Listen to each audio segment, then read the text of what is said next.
Welcome to this review of one of Britain's most treasured horticultural gems, the RHS Garden Harlow Carr. Located just outside of the elegant spa town of Harrogate in North Yorkshire, Harlow Carr is more than just a garden.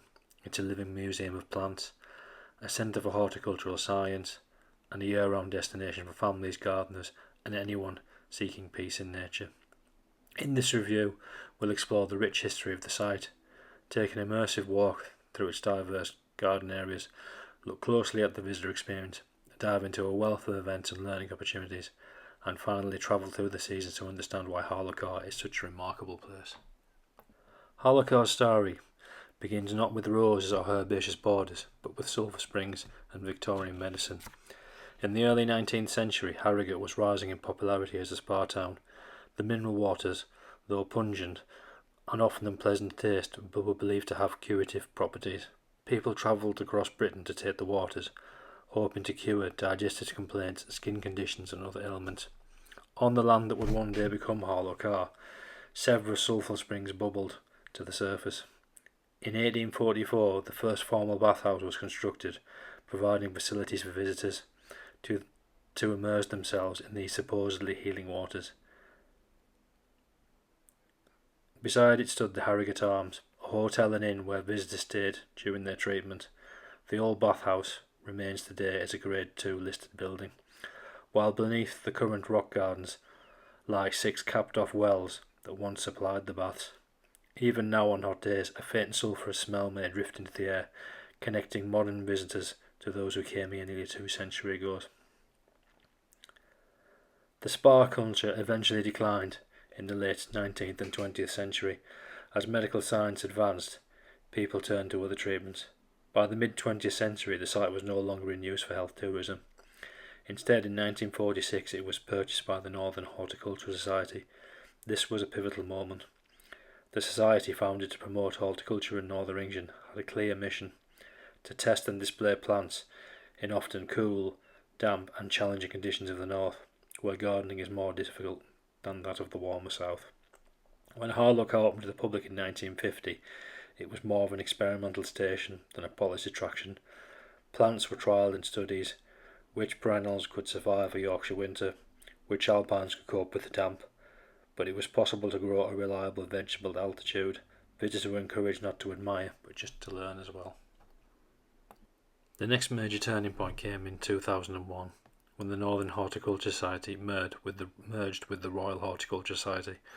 This brought Harlow Carr into the national fold, joining Wisley, Hall, Rosemoor and later Bridgemoor as flagship RHS Gardens. The merger transformed Harlow Carr. New investment allowed for major expansions. The garden grew to nearly 58 acres, new buildings were constructed and innovative features were introduced. The Bramwell Learning Centre opened in 2010, became one of the greenest buildings in the UK, with its sustainable design and sustainable roof. The bridge, unveiled in 2021, brought modern architecture inspired by plant genetics into the landscape. In 2024, the Harrogate Arms was carefully restored and reopened as a cafe, reconnecting visitors with the site's historic Victorian past. From a spa retreat to a trial ground to RHS flagship, Harlow Carr has continuously reinvented itself while staying rooted to its mission: to inspire, to educate, and to celebrate the unique conditions found in Northern England. Now we will have a look at some of the garden highlights. Harlow Carr is a garden of gardens. Each space has its own mood, plankton palette, and sensory identity, yet all are bound together in one seamless landscape. The main borders. These sweeping beds are horticultural theatre at best. In spring, rivers of daffodils and tulips set the stage. Summer is a riot of delphinium, lupins, foxgloves and roses. Autumn brings ornamental grasses and seed heads glowing in the low light. Winter pares back to evergreens, bare stems and structure. The main borders provide that beauty can be maintained year-round, even in the north. The Streamside walk. The longest cultivated streamside in the UK, this area is alive with moisture-loving plants. In May and June, tiers of primulas blaze in orange, magenta and pink, mirrored in the water. The legendary Himalayan Poppy blue steals the show with its turquoise blooms, and the playful Loch Ness monster adds a whimsical feel, making this both a horticultural marvel and a family monster favourite. The Woodland and Arboretum. Here shade and tranquility dominate. Towering trees, like the handkerchief tree, maples and birches bring seasonal drama. Fluttering white bracts in the spring, fiery autumn colour later in the year. Bird hides allow glimpses of woodpeckers and nuthatches, wild wildflower meadows at the edges hum with bees and wildlife.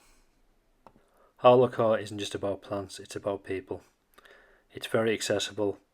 It has wide smooth paths, over 200 benches, making it welcome for all ages and abilities. Mobility scooters and wheelchairs are available for hire, and the signage is clear and helpful. Family fun. The Craggle Trop Tea House and the Loch Ness Monster capture children's imaginations. School holiday trays turn the garden into an interactive adventure. For many the highlight is Betty's Tea Rooms, a Yorkshire institution serving teas and afternoon cakes and scones. The newly restored Harrogate Arms offers seasonal and locally inspired meals, although I have found this to be rather hit and miss in quality. The plant centre sells high quality plants, and the gift shop provides books, tools and souvenirs. It's an experience designed to be a full day out, educational, relaxing and memorable. Education is a key part of Harlow Carr. The Bramwell Learning Centre, with its eco-friendly design, hosts thousands of school children and adult learners every year. There's also workshops and courses covering everything from pruning and propagation to botanical art, photography and wreath making. The RHS does have a full events calendar, and this includes Glow in the Winter, which transforms the garden into light displays. It is very beautiful and worth coming to see. RHS Garden Harlow Carr is more than a collection of plants. It's a story of heritage, experimentation and inspiration. From the Victorian spa retreat to the experimental station to the RHS flagship, it is continually involved while remaining true to its mission to educate, to delight and inspire. Every visit feels unique, shaped by the seasons, the weather and the light. Families, gardeners and travellers alike will find something that resonates. If you're in Yorkshire, give yourself a full day to explore Harlow Carr. Walk slowly, pause often and let the garden reveal itself to you. You will not only leave Harlow Carr with photographs, but with ideas, peace of mind and lasting memories. That is the enduring magic of RHS Garden Harlow Carr. Please remember to like, share and subscribe. Thank you for watching, and I shall leave you with some music to enjoy the rest of the garden.